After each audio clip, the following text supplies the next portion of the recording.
बच्चों, आज हम पढ़ेंगे कक्षा 7 विज्ञान यानी साइंस का चैप्टर 6 जीवों में श्वसन।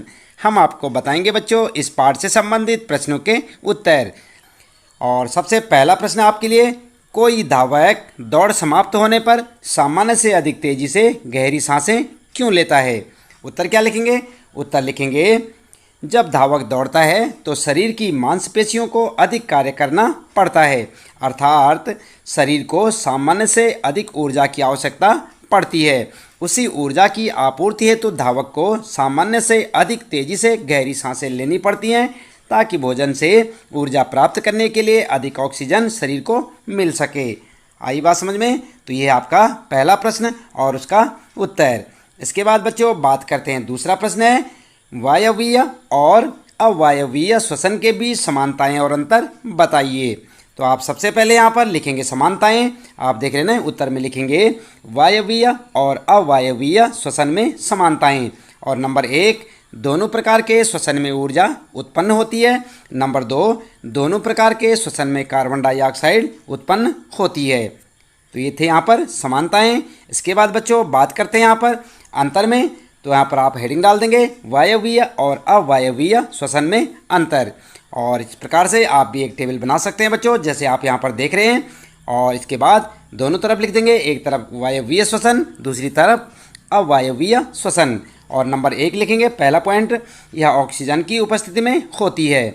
और इधर लिखेंगे यह ऑक्सीजन की अनुपस्थिति में होती है। दूसरा लिखेंगे वायवीय श्वसन में इसमें ऊर्जा अधिक उत्पादित होती है।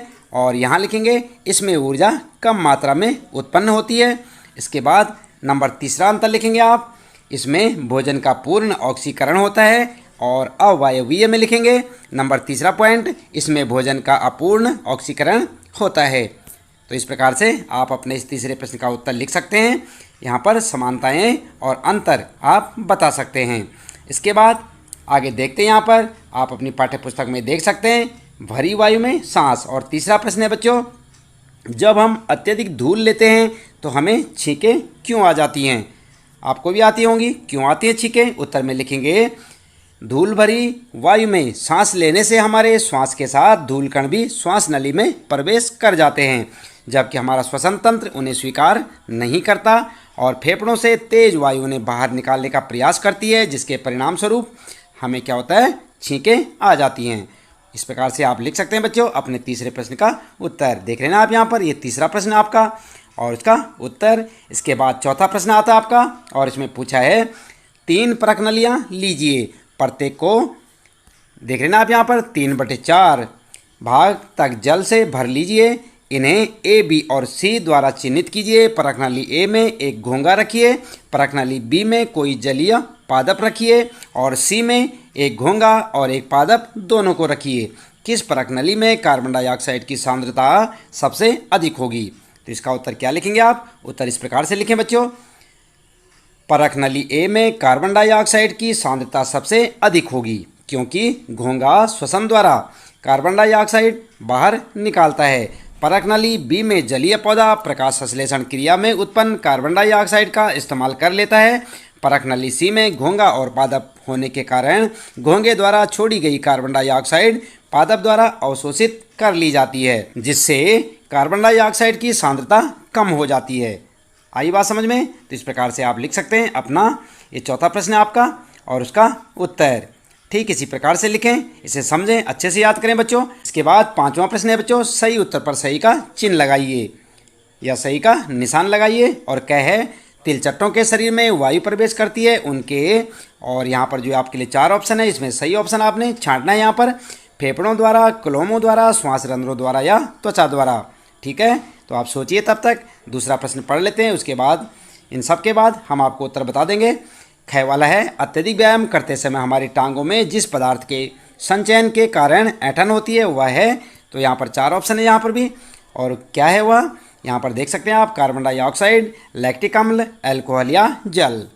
और इसके बाद है ग वाला प्रश्न है बच्चों, किसी सामान्य वयस्क व्यक्ति की विश्राम अवस्था में औसत श्वसन दर होती है, कितनी होती है? यहाँ से आपको लिखना होगा। ये 4 ऑप्शन है यहाँ पर, 9 से 12 प्रति मिनट, 15-18 प्रति मिनट, 21-24 प्रति मिनट या 33-33, यहाँ पर 30-33 प्रति मिनट। तो यहाँ पर से आपको एक ऑप्शन चुनना है, सही वाले पे आपने सही का चिन्ह लगाना है। और घ वाला है बच्चों उच्छ्वसन के समय पसलियाँ, और यहाँ पर भी 4 ऑप्शन है, बाहर की ओर गति करती हैं, नीचे की ओर गति करती हैं, ऊपर की ओर गति करती हैं, या बिल्कुल गति नहीं करती। तो यहाँ पर है ना आपके लिए कै ख गै घ 4 है यहाँ पर, और चारों में आपने सही उत्तर पर जो है निशान लगाना है। तो उत्तर आप यहाँ से देख सकते हैं बच्चों, इस प्रकार से लिखेंगे।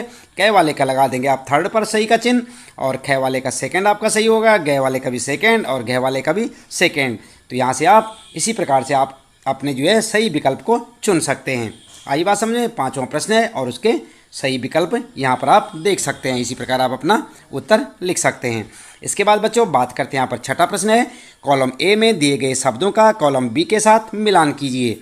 और यहाँ पर आप देख सकते हैं, अपनी पाठ्य पुस्तक में भी देख सकते हैं, कॉलम ए और कॉलम बी। तो यहाँ पर ईस्ट के साथ मिलाएंगे, यहाँ पर डायाफ्राम के साथ या मध्यपट जिसे कहते हैं, और यहाँ पर गै में त्वचा के साथ, और पत्तियाँ, मछली और मेंढक। और यहाँ पर आपके विकल्प दिए हुए हैं, आप इन्हें देख सकते हैं। इनमें से सही के साथ आपने सही मिलान करना है। तो उत्तर चलिए देख लेते हैं। उत्तर में आप इस प्रकार से लिखेंगे, सबसे पहले लिखेंगे उत्तर, और यहाँ पर जो एक टेबल सी बना लेंगे, कॉलम ए और कॉलम बी, ठीक है। और उत्तर आप इस प्रकार से लिखेंगे, ईस्ट के साथ मिलाएंगे आप अल्कोहल, यानी कि आप देख रहे हैं यहाँ पर सेकंड वाला, और डायाफ्राम के साथ, यहाँ पर मध्यपट के साथ क्या मिलाएंगे, बक्स गुहा, त्वचा के साथ केंचुआ, पत्तियों के साथ रंध्र, और मछली के साथ क्लोम, ठीक है। और मेंढक के साथ क्या लगाएंगे आप, फेफड़े और त्वचा। तो इस प्रकार से आप अपना उत्तर बना सकते हैं, यहाँ पर कॉलम ए और बी में मिलान कर सकते हैं। इसके बाद बच्चों 7वां प्रश्न है यहाँ पर आपका, और इसमें पूछा है, बताइए कि निम्नलिखित वक्तव्य सत्य है अथवा असत्य। और क्या है, अत्यधिक व्यायाम करते समय व्यक्ति की श्वसन दर धीमी हो जाती है। आपको बताना है कि ये सत्य है या असत्य है। और इसी प्रकार से ख वाला है आपके लिए, पादपों में प्रकाश संश्लेषण केवल दिन में जबकि श्वसन केवल रात्रि में होता है। ये सत्य है या असत्य है, आप सोचिए। और गै वाला है बच्चों, मेंढक अपनी त्वचा के अतिरिक्त अपने फेफड़ों से भी श्वसन करते हैं। सत्य है या असत्य है, आपको बताना है। और घ वाला है, मछलियों में श्वसन के लिए फेफड़े होते हैं। सत्य या असत्य।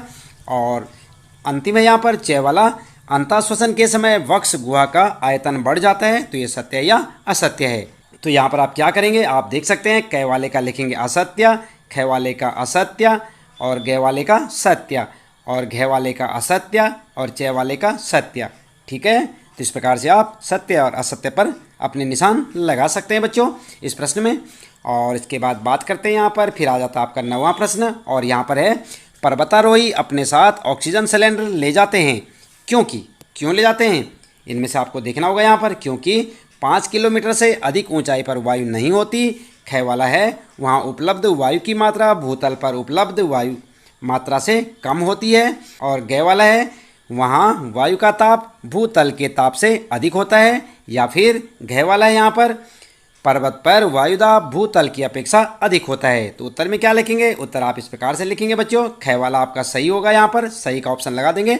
वहाँ उपलब्ध वायु की मात्रा भूतल पर उपलब्ध मात्रा से कम होती है, ठीक है। तो इस प्रकार से आपके इस प्रश्न का उत्तर हो जाएगा। इसके साथ ही बच्चों इस पाठ से संबंधित प्रश्नों के उत्तर यहाँ पर समाप्त होते हैं। उम्मीद है कि आपको अच्छे से समझ आए होंगे। आप इन्हें अपनी नोटबुक में लिख सकते हैं, इन्हें याद करें बच्चों। और इसके साथ ही साथ यदि अभी तक आपने चैनल को सब्सक्राइब नहीं किया तो चैनल को भी सब्सक्राइब अवश्य कर दें, बेल आइकन भी दबा दें बच्चों, ताकि आपको आने वाली प्रत्येक पाठ की वीडियो की नोटिफिकेशन मिलती रहे। और जानते रहे अपने कक्षा 7 विज्ञान के सभी पाठों के प्रश्न उत्तर हमारे साथ।